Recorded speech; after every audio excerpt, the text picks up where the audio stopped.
नमस्ते एवरीवन। आज हम बात करेंगे वापस से इस बुक के बारे में, इट्स ओके बाय जय किशोरी जी। इसका फर्स्ट चैप्टर हमने रीड किया था एंड आई विश आप सब ने देखा होगा। अपने क्वेश्चंस, डाउट, क्वेरीज अपने कैप्शन में, कमेंट में लिखे होंगे। आपके जो भी क्वेश्चंस है, जो भी डाउट्स आते हैं, please share the same so that I can help you with my knowledge, जो भी मैंने आज तक सीखा है अपने मेंटर्स से। Let's start with the second chapter of this book, and second chapter है It's okay to let go। सबसे पहले before starting with this beautiful chapter मैं बोलूँगी लॉ ऑफ अट्रैक्शन एक ऐसा शब्द है जो मेरी ज़िंदगी में आया था 2018 इट वॉज। उसके पहले आया था और चला गया था, बट 2018 से मुझे पता है कि एलओए होता क्या है। मेरी जर्नी शुरू हो गई थी, तो वहाँ पे एक बहुत कॉमन वर्ड है लेट गो। लेट गो करना मतलब होता है चीज़ों को छोड़ देना एंड सरेंडर मोड पे रहना, और हम सरेंडर मोड पे नहीं रह पाते हैं। ऑथर हमें यही समझाना चाहती है कि लेट गो करना क्यों इम्पोर्टेंट है। ध्यान से सुनिएगा। This happens to be the most difficult task in our life but also the most important. Let us stop loving those who do not love us or do not try to understand our emotions. Sometimes in life there are decisions which can change and completely turn our life on their head. One and perhaps the most important of them is choosing our partner. ऐसे बहुत सारी चीज़ें होती हैं जो आपको let go कर देनी चाहिए, जैसे नेगेटिव पीपल की बातें, जो आपको लगता है कि किसी इंसान की कोई बातें हैं जो आपको बहुत बुरी लग जाती है, उसको होल्ड नहीं करना चाहिए, उस ग्रजेस को अपने अंदर दबा के नहीं रखना चाहिए, उसको लेट गो कर देना चाहिए। जब आपको लग रहा है कि मैं मेहनत कर रही हूँ, रिजल्ट्स नहीं आ रहे हैं, तो लेट गो कर देना चाहिए। जब आप लॉ ऑफ अट्रैक्शन की कोई मैनिफेस्टेशन टेक्निक करते हैं एंड आपको लगता है 1 महीने हो गए, मुझे अभी तक रिजल्ट नहीं आया, please let go. Surrender mode पे रहना बहुत ज़्यादा इंपॉर्टेंट है। एंड सरेंडर आप किसको करेंगे? एनर्जी को, डेटी को, हायर पावर को, जिसपे भी आप बिलीव करते हैं। ठीक है, तो ध्यान से सुनिएगा। अभी ऑथर ने बोला है पार्टनर चूज करने के बारे में, एंड आपने देखा होगा रिलेशनशिप की प्रॉब्लम भर भर के है लाइफ में। आपको किसी इंसान से प्यार हो गया, इट्स ओके, आपको उसी इंसान से शादी करनी है, वो भी सही है, लेकिन क्या आपको पता है, सोचिएगा जरूर इस मैटर में, कि वो इंसान आपके लिए सही है या नहीं। ये आपको ज्यादा पता है या ऊपर वाले को ज्यादा पता है? और अपना बिलीफ जो भी है इस क्वेश्चन से रिलेटेड जरूर लिखिएगा कमेंट बॉक्स में। Sometimes we can also make out that our decision has gone wrong, yet we do not try to end the relationship. Reason, we are paranoid that if the person we love is out of our life, would we find another? Would we be able to find happiness again? Can we start once again in a new relationship? And it is the fear that goads us to keep giving that person multiple chances. And this become our biggest mistake, a fatal blunder. एक ही इंसान, आपको पता है कि वो इंसान आपके लिए टॉक्सिक है, आप उसी रिलेशनशिप में हो बिकॉज आपको ऐसा लगता है कि वो इंसान आपके लाइफ से चला जाएगा तो शायद आप मर जाओगे, बट ऐसा कुछ नहीं होता है गाइस। कोई नहीं मरता है, सबकी ज़िंदगी चलती है। एंड 2025 कंप्लीशन का साल है, 9 का साल है, तो बहुत सारे लोग छूटेंगे, छूटने दीजिए। बहुत सारे लोग इसलिए छूटेंगे क्योंकि वो आपके हायर पर्पस से कहीं ना कहीं कनेक्टेड नहीं हैं। They are the one who will not help you to achieve whatever you want to attract in your life. तो सबसे इंपॉर्टेंट है राइट पार्टनर चूज करना, जो हम नहीं कर सकते, ऊपर वाला करता है। हम अपनी लाइफ नहीं चलाते, ऊपर वाला चलाता है, इसलिए सरेंडर मोड पे रहना बहुत ज्यादा जरूरी है। ऑथर ये भी बोल रही है, I am not saying you do not give your relationship a chance, also I am not by no means stating that you do not make an effort to improve your relationship, but there comes a time when we feel that from within that the relationship has gone cold and it is at dead end from where the roads leads nowhere। अगर आपको ऐसा लग रहा है कि relationship में कुछ भी नहीं बचा है, आप जितना गिवर बनते थे, आप जितना देना चाहते थे, आपने सब कुछ दे दिया है, बट कुछ भी सही नहीं है, एंड रिलेशनशिप एक बहुत ज़्यादा टॉक्सिक हो गई है, आप उसको टानते टानते 10 साल, 15 साल, 20 साल, आई have seen people 20 years of marriage, 25 years of marriage, उसके बाद वो अपना घर छोड़ के वापस आ जाते हैं। क्यों आ जाते हैं? क्योंकि उनको ऐसा फील होता है कि अब नो मोर, अब नहीं हो सकती ये चीज़ें मेरी लाइफ में, मैंने बहुत झेल लिया। तो हम इतना पीक तक जाते ही क्यों हैं? Just because we are dependent upon someone. इसलिए इंडिपेंडेंट होना बहुत ज़रूरी है। सेकेंडली सरेंडर मोड पे रहना बहुत ज़रूरी है। थर्डली, अगर कोई चीज़ आपके लिए सही नहीं है, एक लेवल पे जाके एनालिसिस करिए कि इसके प्रॉस एंड कॉन्स क्या हैं। आपको खुद पता चल जाएगा कि आपको उस रिलेशनशिप को लेके जाना है आगे या नहीं। Because the ones in it keep having different conversations every day, but the situation remains where it stood before, nothing changes। एक होप जरूर रहता है शायद कल कुछ बदल जाए, लेकिन चीज़ें तब बदलेंगी जब आप और आपका पार्टनर या जिसके साथ भी प्रॉब्लम है वो भी एक स्टेप अहेड लेगा, तब तो चीज़ें बदलेंगी। सिर्फ आप अकेले मेहनत करोगे तो चीज़ें नहीं बदलेंगी guys. I know communication is a key, but only if the communication moves towards a direction that brings about a change. If that doesn't happen, it is better to stop there for good. अगर आपको लग रहा है कि बात करके चीज़ें ठीक हो जाएंगी, तो मैं ये नहीं बोल रही कि रिश्ता तोड़ दो या ख़त्म कर दो, ऑथर भी वही बोल रही है। हमें चीज़ों को ख़त्म नहीं करना है। We will try our best to keep alive that relationship, but in spite of an number of efforts चीज़ें आपके फेवर में नहीं आ रही, तो प्लीज़ ज़रूर ये सोचिएगा कि जो यूनिवर्स है उसका प्लान आपसे ज़्यादा बड़ा है। एक होता है आपका प्लान, एक होता है डिवाइन प्लान, तो उस पर विश्वास करना प्लीज़ शुरू कर दीजिए। The truth being, no matter how many chances you give to the one you care for, at most you may be able to change a habit or two, but not their core nature.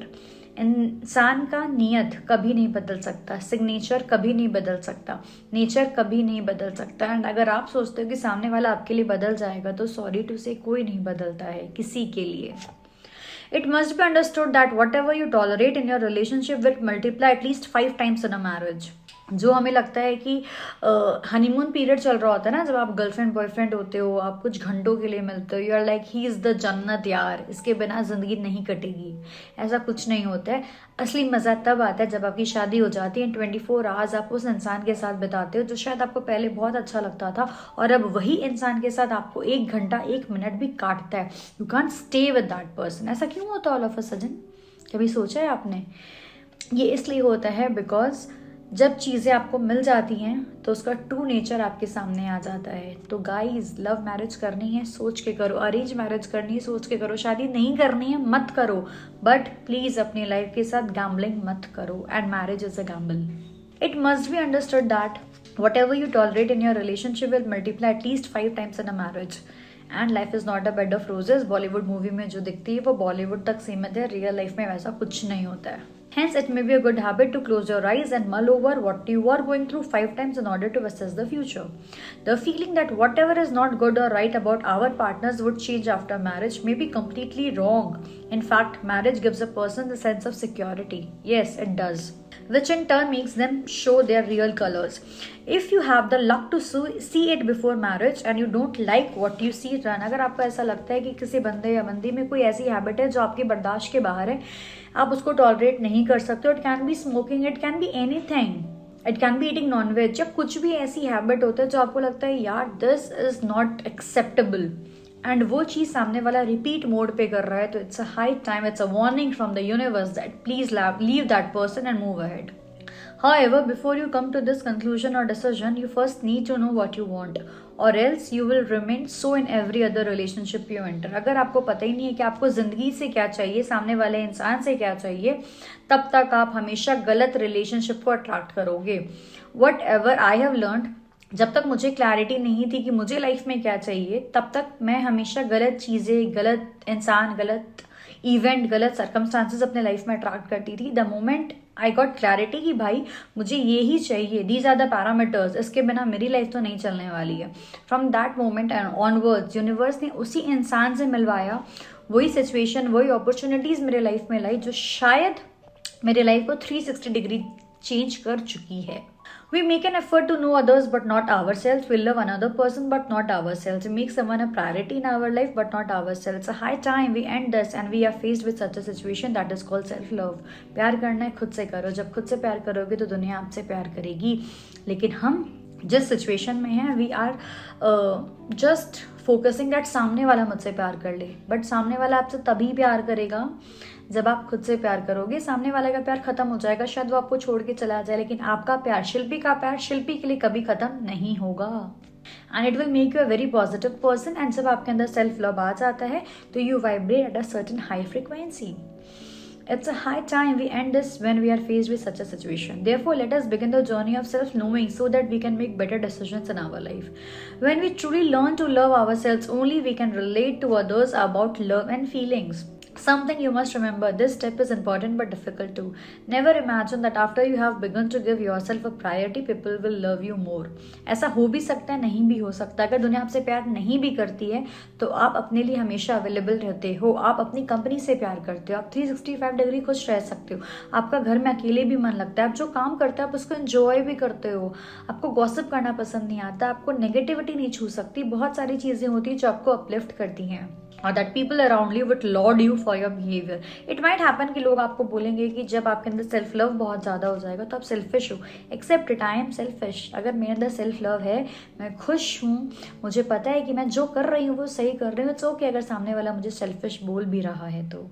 It is possible that at that point of time nobody will even understand you. They might even blame you for being selfish and for ending the relationship, but it's okay. As long as you know the truth is what the truth is and what your fact is, you doesn't seek any sort of validation from someone else. The day you are able to explain this to yourself and you believe in it, it will hardly matters what other things about you. दुनिया आपको हमेशा रोकेगी. दुनिया आपको हमेशा वही response देगी जो उनका पर्सपेक्टिव होता है. दुनिया को नहीं पता होता है कि आपके लाइफ में क्या चल रहा है. तो don't share each and every problem with others. जो मैं बोलती हूँ, आप अपनी प्रॉब्लम शेयर करो, बट सबसे अच्छी चीज़ जो होती है, get a mentor in your life जिसके सामने आप कुछ भी बोल सकते हो, कुछ भी शेयर कर सकते हो. एंड आपको वो पता है कि सामने वाला जो मेंटर है वो without any sort of judgement आपको सही आंसर देगा और सही पाथ दिखाएगा. Get a Guru, get a mentor in your life and see the change in your life. Remember this, not everyone likes people who stand up for themselves. Many are intimidated by such personalities whom they perceive to be very strong. The most important lesson that I have learned from spirituality is that your energy is the most precious thing. Do not spend it on a people who doesn't deserve it. And do not worry about the facts like future में क्या होगा, क्या मुझे कोई और मिलेगा या नहीं मिलेगा, क्या मेरी शादी होगी, मैं 30 की हो गई हूँ मेरी शादी नहीं हो रही, मैं 35 का हो गया मेरी शादी नहीं हो रही है, क्या मुझे कभी भी मेरा प्यार मिलेगा. Stop it guys. The moment you are born, आपका पार्टनर आपके साथ पैदा हो जाता है तो आपको कोई ना कोई मिलेगा ही मिलेगा. बट गलत इंसान से मिलना, गलत डिसीजन लेना, टॉक्सिक रिलेशनशिप में रहने से बेटर है 30 के बाद शादी कर लो, लेट शादी कर लो, शादी मत करो. But choose your decision wisely, choose your partner wisely. अगर आप देखोगे ऐसे बहुत सारे लोग होंगे जिनकी सक्सेस स्टोरी ऐसी होगी, अगर आपको आपका राइट पार्टनर मिल जाता है तो you will see your graph will go upward. और अगर आपका पार्टनर आपको सपोर्ट नहीं करता है तो you will stay at home and you won't be able to do anything in everything. There are people, I have seen, there are people जहाँ पे हस्बैंड वाइफ को बोलता है कि I am there to do everything, you just sit at home and take care of my baby. It's okay, आप financially सब कुछ provide कर रहे हो, बट सामने वाले का एक अंदर से जुनून है कुछ करने का, बट वो कर नहीं पा रही है. तो क्या आप उसके इमोशंस के साथ सप्रेस नहीं कर रहे हो? Think about it. क्या वो कर पा रहे हो जो आप करना चाहते हो? I started my journey soul spectrum by Shilpi post marriage.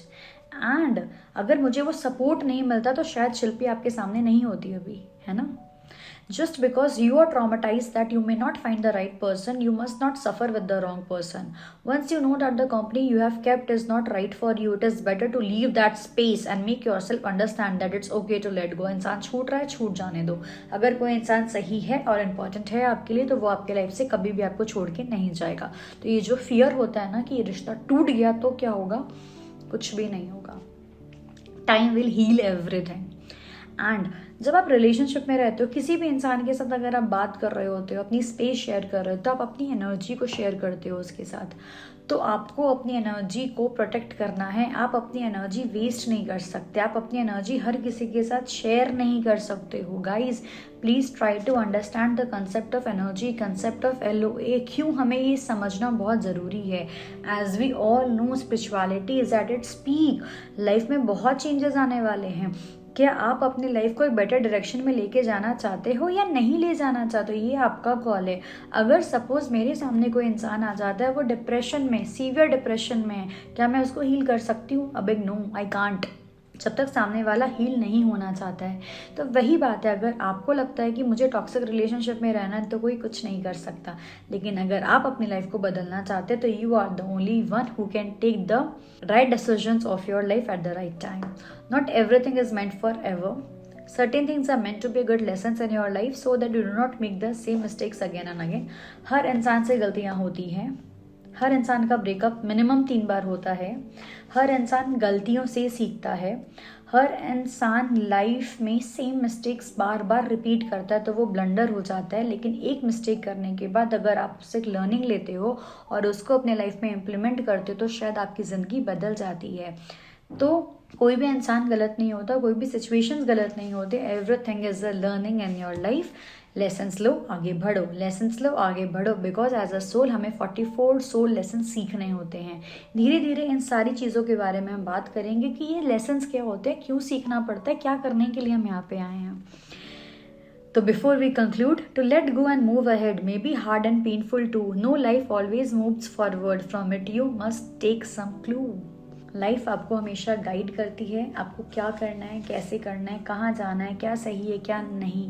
आपके अंदर एक इम्पल्स है, एक गट फीलिंग है, एक इंट्यूशन है जो आपको गाइड करती है, लेकिन हम उसकी गाइडेंस को नहीं ले पाते because we are running after something. Basically it's money, financial freedom. But take a pause, what matters the most. जो मुझे अभी तक समझ में आया, 2 M's are very important in your life, mental peace and money. तो आप जितना मनी पे फोकस करते हो उतना ही मेंटल पीस पे फोकस करो। जितना आप दूसरों से प्यार करते हो उतना खुद से प्यार करो, उतना ही आप मनी से प्यार करो। You will be able to attract so many positive things in your life. Please watch this complete video. हो सकता है थोड़ी लंबी हो गई होगी, बट कोई ना कोई एक वर्ड, एक सेंटेंस आपकी लाइफ को डेफिनेटली चेंज करेगा। एंड ये वीडियो उन तक पहुंचेगा जो लिटरली कुछ क्वेश्चंस का आंसर सीख कर रहे हैं। Thank you so much. Stay tuned for the next video. Bye bye.